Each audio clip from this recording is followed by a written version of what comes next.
Estación Reddit. Volví del trabajo y vi un letrero de «Vendido» en mi casa. «No necesitas una casa de lujo a tu edad», se burló mi padrastro mientras hacía las maletas para su exclusiva gira por Europa. Acababa de llegar a casa, exhausto tras un largo día de trabajo. Lo último que esperaba encontrar era un letrero de «Vendido» clavado frente a mi hogar. Me quedé parado un momento, tratando de procesar lo que estaba sucediendo. ¿Qué significaba eso? ¿Qué estaba pasando con mi hogar?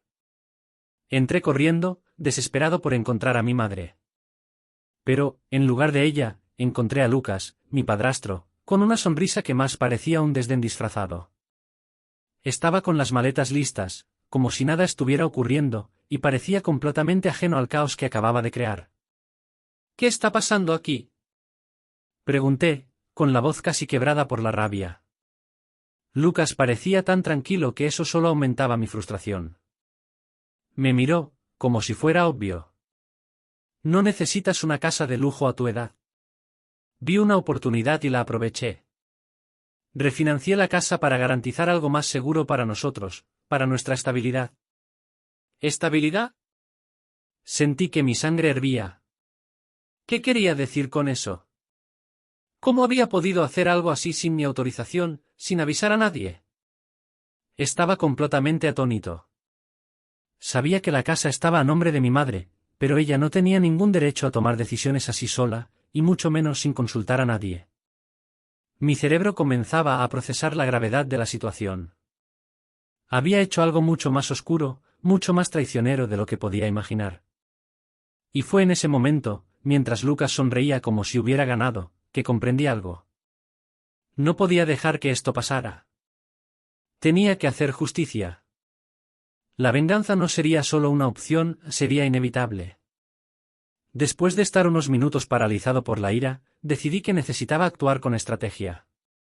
No sería fácil, pero no quería simplemente devolver el golpe de cualquier manera. Era necesario un plan bien ejecutado. Sabía que Lucas era manipulador, pero cometió un error al pensar que yo sería cómplice de su jugada. El primer paso fue buscar a mi abogado, Eduardo, un viejo amigo de la familia. Sabía que no solía involucrarme en disputas legales, pero este caso era diferente. Tenía que encontrar una forma de vencer a Lucas en su propio juego. Después de varias consultas, Eduardo descubrió algo que me dejó sin aliento: Lucas había falsificado mi firma para completar el refinanciamiento de la hipoteca. Era un delito. Un golpe claro y simple. Creía que estaba a salvo, pero ahora las cosas estaban tomando un rumbo diferente. Con esta información en mano, Eduardo me explicó las opciones legales que teníamos, pero no estaba satisfecho con la idea de simplemente procesarlo. Quería más. Quería verlo pagar, de forma plena. Fue entonces cuando recordé a mi tío Felipe. Felipe siempre estaba en medio de negociaciones y sabía todo sobre los negocios de Lucas, especialmente sobre los esquemas financieros sucios en los que estaba involucrado. Quizás, solo quizás, él tuviera acceso a algo que pudiera usar contra Lucas. Felipe fue más que útil. No dudó en darme información valiosa. Lucas no solo había falsificado mi firma, sino que también estaba involucrado en evasión fiscal.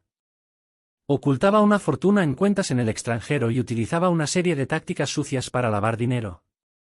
Ese era el secreto oscuro que Lucas creía que nadie sabía. Con esta nueva información, comencé a trazar mi plan. Sabía que la fraude no era solo una cuestión de falsificación de documentos, sino una violación mucho mayor. Y, con la ayuda de Felipe, logramos localizar algunas de las cuentas secretas de Lucas y sus actividades financieras sospechosas. Cuando combiné las evidencias de fraude bancario con la evasión fiscal, el juego estaba decidido. Con esos datos en mano, Eduardo y yo decidimos que íbamos a ir más allá de lo que imaginábamos. No sería solo un proceso. Quería que lo confrontaran con todo lo que había hecho, y quería que fuera expuesto de manera definitiva. Todo sucedió más rápido de lo que esperaba. Lucas volvió de su viaje para encontrar un escenario completamente diferente. Sus cuentas bancarias estaban congeladas y la auditoría fiscal ya estaba en marcha. No sabía qué hacer. Era obvio que estaba en shock cuando entró en casa, intentando, en vano, hacer las maletas y buscar una forma de revertir la situación. Cuando buscó a mi madre en busca de apoyo, ella, finalmente, vio lo que realmente estaba sucediendo. Ya no había más excusas para él. Era la primera vez que ella veía la verdadera cara de Lucas. La había engañado de la misma manera que me había engañado a mí, pero, a diferencia de mí, ella tardó en darse cuenta. Ella lo echó de casa. Él salió como un perro arrepentido, y mi madre parecía estar en el mismo estado de negación por el que yo ya había pasado. Pero lo que más me satisfizo fue saber que Lucas no tenía a dónde ir. Pasó la noche en el coche, sin nadie que le ayudara. Estaba literalmente bajo un techo de acero. Sabía que su vida se estaba desmoronando, y lo más placentero era que no tenía idea de cuánto había contribuido a eso. Unos días después, Lucas apareció en mi puerta. Tenía la apariencia de alguien completamente derrotado. Su rostro estaba pálido, sus ojos sin vida. Me pidió ayuda, pero las palabras salían temblorosas, como si fuera el último recurso que le quedaba. Por favor, ayúdame. Sé que cometí un error terrible, pero soy capaz de cambiar. Te necesito una oportunidad para intentar comenzar de nuevo. No pude evitar reírme. La ironía de todo eso no me escapó. Él, que me robó y me destruyó, ahora intentaba hacer el papel de víctima. ¿Así como tú me diste una oportunidad cuando me destruiste, Lucas? Respondí con amargura. Sabía que no tenía ningún argumento más. El hombre que siempre había sido el manipulador estaba ahora a merced de mi voluntad. Y mi voluntad era dejarlo pagar.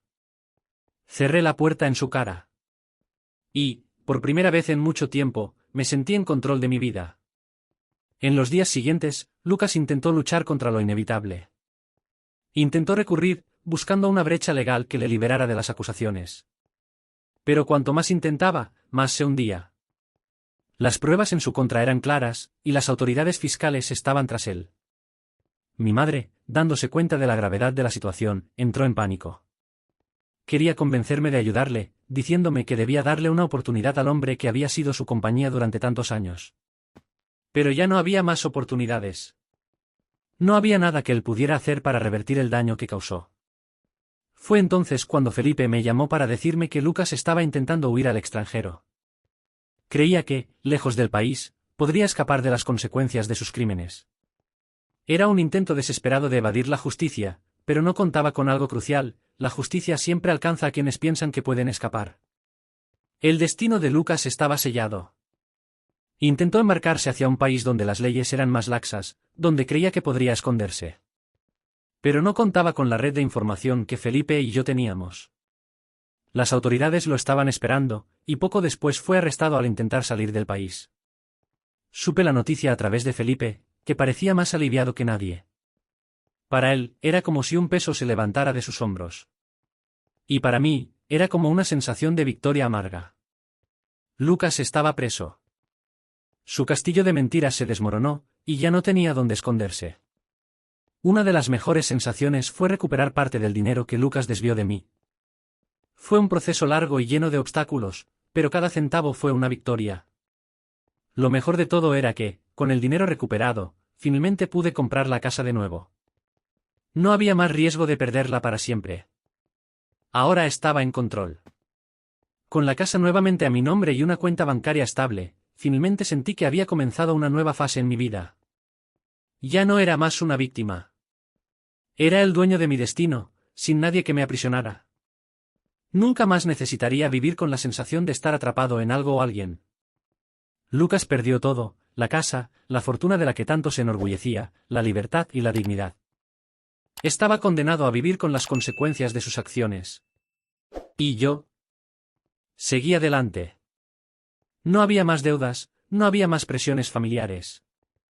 Mi vida ahora era mía para vivir. Y, sinceramente, nunca me sentí tan bien. Y así llegamos al final de otra historia. ¿Qué te pareció? Deja tu opinión aquí en los comentarios y no olvides suscribirte al canal, dejar tu like y activar la campana de notificaciones, para no perderte los próximos videos. Aquí arriba verás 2 videos recomendados para ti. Espero que te gusten. ¡Hasta la próxima!